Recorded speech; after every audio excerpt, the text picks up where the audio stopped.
Hey guys, my name is Adrija and I'm a fellow delegate that's part of Youth in Government. So I would like to explain how the debate procedure/process works. So first thing first, when you're going up to present your bill, the chair or whoever's chairing will ask the clerk to read the title of your bill, to which the chair will ask the author. So if you're authoring the bill, the chair will ask the author to present an opening statement. So an opening statement is a 3-minute long statement that basically will give you time to explain what your bill is about, tell the delegates what you're trying to argue for, what you're trying to defend, or what you're trying to bring out and make into a law. So you have 3 minutes to do that, but let's just say you use 2 minutes of your time in your opening statement and you decide that you want to reserve the remaining of your opening statement to your closing summation. Say that you, Madam Chair, I would like to yield the rest of my time to my closing summations, because if you yield the rest of your time to the chair, then the chair will consume the time and you will have less time for your closing argument. Clerk, will you please read the bill by title only?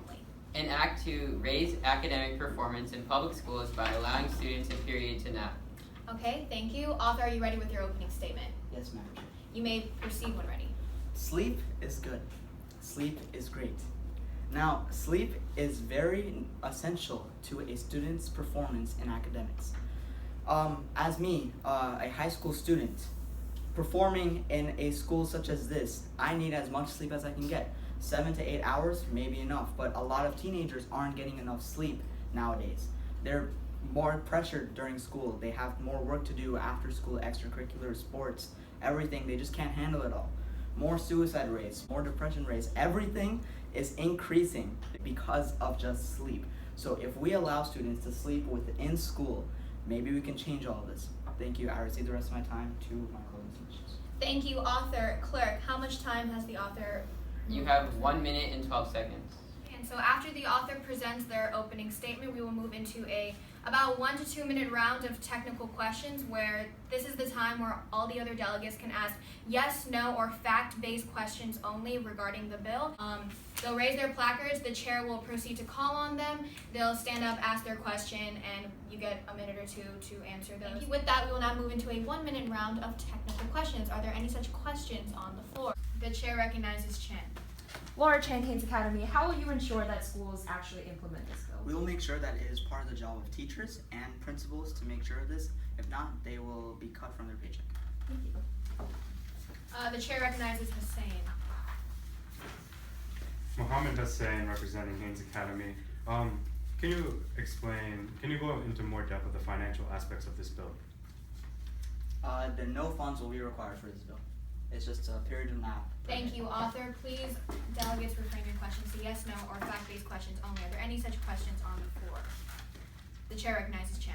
Laura Chen, Haynes Academy, how much time should be set for these naps? At least half an hour. Are there any more technical questions on the floor?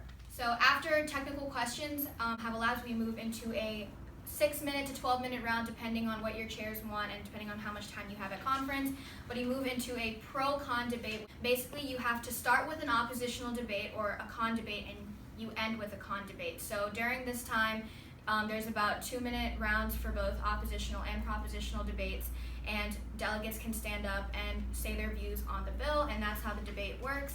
And there's a lot of other methods and points of inquiry that other delegates can use to either call another delegate out or add an amendment or stuff on the bill, which we'll explain in later videos. But essentially, that is the whole purpose of debate. That's how it goes. Seeing as there are none, we will now move into a 6-minute round of pro-con debate, beginning with an oppositional speaker. Are there any oppositional speakers on the floor? The chair highly encourages debate. The chair recognizes Chen. Okay, so my problem with this bill is that it's not feasible. What if kids don't want to sleep in the middle of the day? What if they can just go the whole day without napping? It'll just be wasting their time. And with that, I yield my time to the chair. Thank you. Are there any more oppositional speakers on the floor? The chair will recognize one more oppositional speaker. Seeing as there are none, we will now move into a round of propositional debate. Are there any propositional speakers on the floor? Oh, the chair recognizes Hussein. I am in proposition. I'm sorry, delegate, you did not state your name and delegation before speaking. Are there any more speakers on the floor?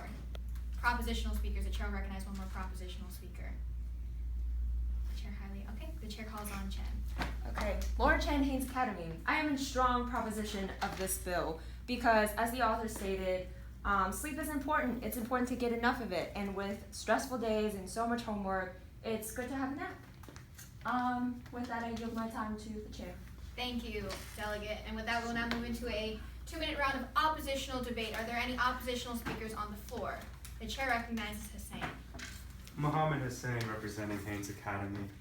I am in strong opposition to this bill because it's simply not feasible. Thank you. With that, I give my time to the chair. Thank you, Delegate.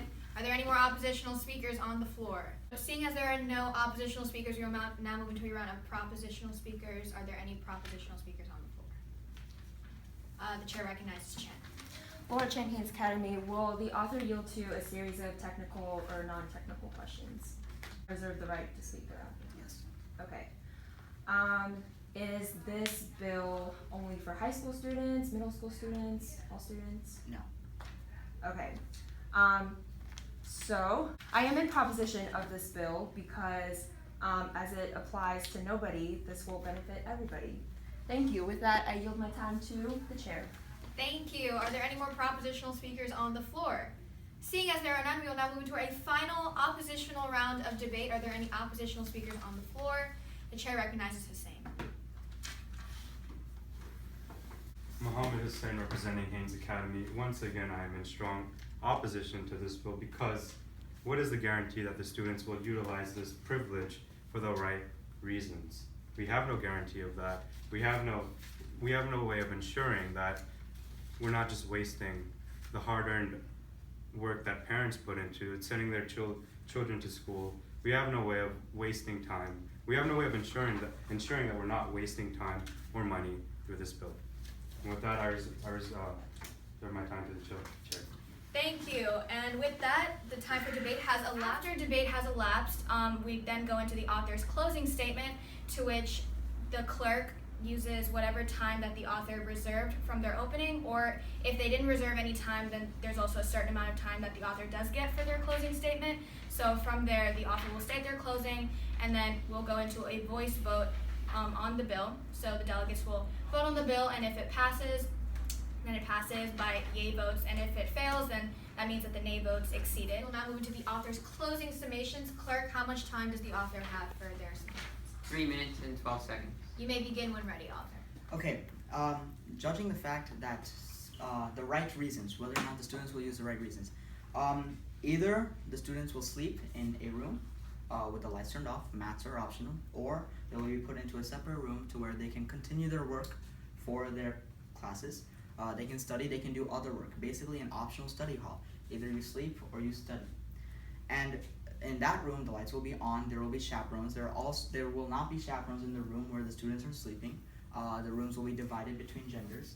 However, there will be cameras to make sure that nothing is going on in each room.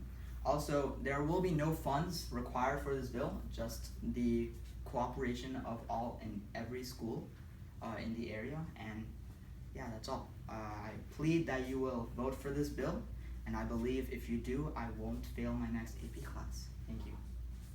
Thank you, author. And with that, we'll now go into a voice vote on this bill. All those in favor, please say aye in your normal speaking voice. Aye. All those opposed, please say nay. Nay. And with that, the chair deems this bill as failed.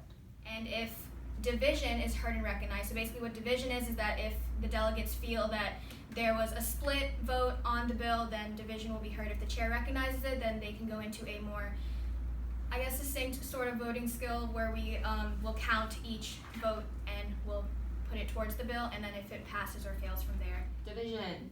Division is heard and recognized. We will now go into a roll call vote.